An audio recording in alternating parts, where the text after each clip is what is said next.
കേരളത്തിൽ പുതിയ ആണവ നിലയം വരുമോ? കേരളം പോലെ ജനസാന്ദ്രതയേറിയ ഒരു സംസ്ഥാനത്ത് ആണവ നിലയം സ്ഥാപിക്കുന്നതിന് നേരിടേണ്ടി വരുന്ന പ്രതിസന്ധികൾ എന്തൊക്കെയാവാം? ആണവ നിലയങ്ങൾ എത്രത്തോളം സുരക്ഷിതമാണ്? പരമ്പരാഗത ഊർജ സ്രോതസ്സുകളെ അപേക്ഷിച്ച് എന്തൊക്കെ മേന്മകളാണ് ആണവ നിലയങ്ങൾക്കുള്ളത് എന്നീ ചോദ്യങ്ങളാണ് ചാണക്യൻ ഇന്നിവിടെ വിശകലനം ചെയ്യുന്നത്.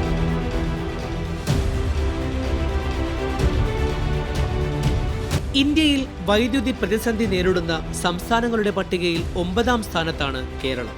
വൈദ്യുതി നിരക്കിന്റെ കാര്യത്തിൽ 3-ാം സ്ഥാനത്തും. ഉൽപാദനത്തിലുള്ള അപര്യാപ്തതയും ഉപഭോഗത്തിലുണ്ടാകുന്ന വർധനവുമാണ് ഇതിന് പ്രധാന കാരണം.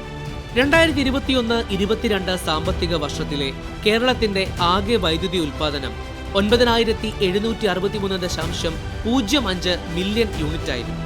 എന്നാൽ അതേ സാമ്പത്തിക വർഷം തന്നെ 28,650.72 മില്യൺ യൂണിറ്റ് വൈദ്യുതിയാണ് കേരളം ഉപയോഗിച്ചത്. അതായത് ഓരോ സാമ്പത്തിക വർഷവും പകുതിയിലധികം വൈദ്യുതിക്കും കേരളത്തിന് മറ്റ് സംസ്ഥാനങ്ങളെ ആശ്രയിക്കേണ്ടതായി വരുന്നു. വൈദ്യുതി വാങ്ങുന്ന വകയിൽ മാത്രം ഓരോ വർഷവും KSEBിക്ക് ചെലവാകുന്നത് 8,000 കോടി രൂപയിൽ അധികമാണ്. സംസ്ഥാനത്തിന്റെ വർദ്ധിച്ചു വരുന്ന ഊർജാവശ്യം നിറവേറ്റുന്നതിനും ഊർജ ഉൽപാദനത്തിൽ സ്വയം പര്യാപ്തത കൈവരിക്കുന്നതിനും ഒപ്പം നെറ്റ് സീറോ കാർബൺ ബഹിർഗമനം എന്ന ഇന്ത്യയുടെ പ്രഖ്യാപിത കാലാവസ്ഥാ നയത്തിന് ഉതകുന്നതുമായ ഒരു പദ്ധതിക്കാണ് കേരള സർക്കാർ ഇപ്പോൾ രൂപം നൽകിയിരിക്കുന്നത്. വൈദ്യുതി ഉൽപാദനത്തിന് പരമ്പരാഗത ഊർജ സ്രോതസ്സുകൾക്ക് പുറമെ അതിനൂതന ആണവ നിലയങ്ങളെ കൂടി ആശ്രയിക്കും. പരമാണുവിനെ വിഭജിക്കുന്നത് വഴി അപാര അളവിൽ ഊർജം സ്വതന്ത്രമാക്കാമെന്നും ഈ താപോർജം ഉപയോഗിച്ച് വൈദ്യുതി നിർമ്മിക്കാമെന്നും 20-ാം നൂറ്റാണ്ടിന്റെ ആദ്യ ദശകത്തിൽ തന്നെ ശാസ്ത്രലോകം മനസ്സിലാക്കിയിരുന്നു. എന്നാൽ 1954-ലാണ് വാണിജ്യ അടിസ്ഥാനത്തിൽ ലോകത്തിലെ ആദ്യ ആണവ നിലയം സ്ഥാപിക്കപ്പെടുന്നത്. സോവിയറ്റ് യൂണിയനിലെ ഒബ്നിൻസ്ക് പ്രവിശ്യയിൽ സ്ഥാപിതമായ ഈ ആണവ നിലയത്തിന്റെ ശേഷി 5 മെഗാവാട്ടായിരുന്നു. പിന്നീട് കൂടുതൽ ഉൽപാദനശേഷിയുള്ള ആണവ നിലയങ്ങൾ ബ്രിട്ടനിലും അമേരിക്കയിലും മറ്റ് പല രാജ്യങ്ങളിലും വാണിജ്യാടിസ്ഥാനത്തിൽ സ്ഥാപിക്കാൻ തുടങ്ങി. നിലവിൽ 32 രാജ്യങ്ങളിലായി 440 ആണവ റിയാക്ടറുകൾ പ്രവർത്തിക്കുന്നു എന്നാണ് ഇന്റർനാഷണൽ എനർജി ഏജൻസിയുടെ കണക്കുകൾ വ്യക്തമാക്കുന്നത്. ലോകത്തിലെ തന്നെ ആകെ വൈദ്യുതി ഉൽപാദനത്തിന്റെ 10% നിർമ്മിക്കപ്പെടുന്നത് ആണവ നിലയങ്ങളിലാണ്. 1956-ൽ തന്നെ ഇന്ത്യയിലെ ആദ്യ ആണവ റിയാക്ടർ നിലവിൽ വന്നിരുന്നു. അപ്സര യു എന്ന് പേരിട്ട ഈ പരീക്ഷണാത്മക റിയാക്ടർ ഏഷ്യയിലെ തന്നെ ആദ്യ ആണവ റിയാക്ടറായിരുന്നു. വാണിജ്യാടിസ്ഥാനത്തിൽ ആണവ ഊർജം ഉപയോഗിച്ച് വൈദ്യുത ഉൽപാദനം ആരംഭിക്കുന്ന ആദ്യ ഏഷ്യൻ രാജ്യവും ഇന്ത്യയായിരുന്നു. കൃത്യമായി പറഞ്ഞാൽ 1969 ഒക്ടോബർ 28-ന് ഇന്ത്യയിലെയും ഏഷ്യയിലെയും ആദ്യ ആണവോർജ നിലയം മഹാരാഷ്ട്രയിലെ താരാപൂർ ജില്ലയിൽ പ്രവർത്തനം ആരംഭിച്ചിരുന്നു.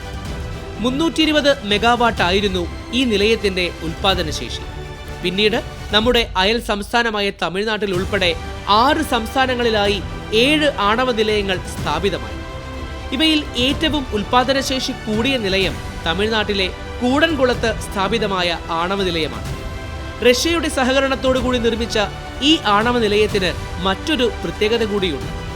ഈ നിലയത്തിന്റെ നിർമ്മാണത്തിനായി ആദ്യം പരിഗണിച്ചിരുന്നത് കേരളത്തെയായിരുന്നു.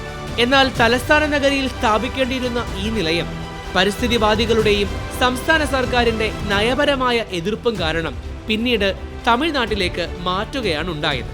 പിന്നീട് മാറിവന്ന സംസ്ഥാന സർക്കാരുകൾ ഈ നയം തിരുത്തി ആണവ നിലയം സ്ഥാപിക്കുന്നതിനായി അനുകൂല നിലപാടുകൾ സ്വീകരിച്ചതായും കാണാം.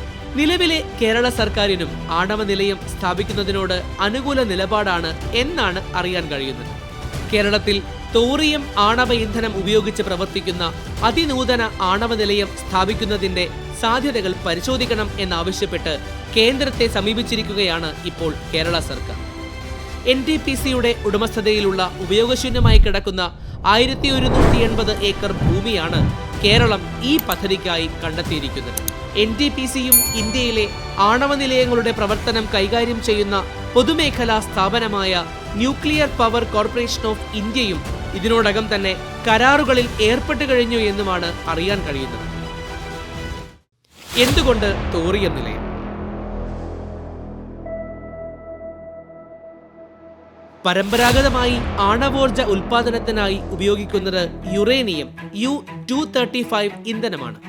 2% മാത്രം യുറേനിയം നിക്ഷേപമുള്ള ഇന്ത്യ അതിനാൽ തന്നെ കസാഖിസ്ഥാൻ, കാനഡ, റഷ്യ എന്നീ രാജ്യങ്ങളെ യുറേനിയം ഇറക്കുമതിക്കായി ആശ്രയിക്കേണ്ടതായി വരുന്നു. യുറേനിയത്തിന് ബദലായി കണക്കാക്കപ്പെടുന്ന റേഡിയോ ആക്റ്റീവ് മൂലകമാണ് തോറിയം. ആഗോള തോറിയം നിക്ഷേപത്തിന്റെ 25% മുതൽ 30% വരെ ഇന്ത്യയിലാണുള്ളത്. കേരളം മുതൽ ഒഡീഷ വരെയുള്ള സംസ്ഥാനങ്ങളുടെ തീരപ്രദേശത്തെ കരിമണലിൽ കാണപ്പെടുന്ന മോണോസൈറ്റ് എന്ന അയിരിലാണ് പ്രകൃതിദത്തമായി ഗുണനിലവാരമുള്ള തോറിയം അടങ്ങിയിരിക്കുന്നത്. ഈ തോറിയം നിക്ഷേപം ഉപയോഗപ്പെടുത്തി 2050 30% വൈദ്യുതിയും തോറിയം അധിഷ്ഠിത ആണവ നിലയങ്ങളിൽ നിന്നും ഉൽപ്പാദിപ്പിച്ച് സ്വയം പര്യാപ്തത കൈവരിക്കാനാണ് ഇന്ത്യ ലക്ഷ്യം വെക്കുന്നത്.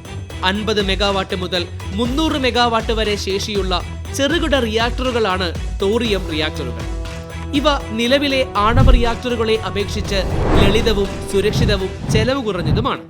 മാത്രമല്ല, ഇവയിൽ നിന്നും പുറപ്പെടുന്ന ആണവ മാലിന്യം നിലവിലെ റിയാക്ടറുകളെ അപേക്ഷിച്ച് 1000 മടങ്ങ് കുറവാണ് എന്നുമാണ് ശാസ്ത്രജ്ഞന്മാർ അഭിപ്രായപ്പെടുന്നത്. പക്ഷേ തോറിയം ഉപയോഗിക്കുന്നതിലെ പ്രധാന വെല്ലുവിളികളിൽ ഒന്ന് കരിമണൽ ഖനനം തന്നെയാണ്.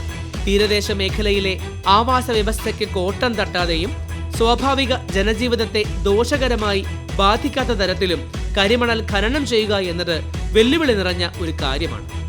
ഈ പ്രക്രിയയിലെ മറ്റൊരു സാങ്കേതിക വെല്ലുവിളി ഖനനം ചെയ്തെടുക്കുന്ന thorium TH-232 fast breeder reactor ഉപയോഗിച്ച് യുറേനിയം U-233 ആക്കുക എന്നതാണ്.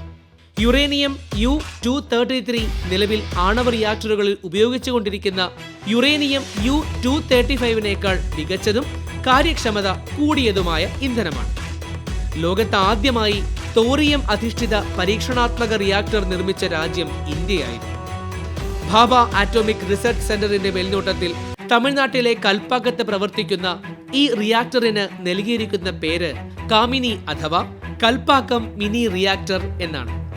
2024 40 മെഗാവാട്ട് ഊർജ ഉൽപാദന ശേഷിയുള്ള ഈ തോറിയം റിയാക്ടറാണ് കേരളത്തിന് ഇപ്പോൾ പ്രചോദനമായിരിക്കുന്നത്. നിലവിൽ കേരളത്തിന്റെ പ്രധാന വൈദ്യുതി ഉൽപാദന ഉപാധി ജലവൈദ്യുത പദ്ധതികളാണ്.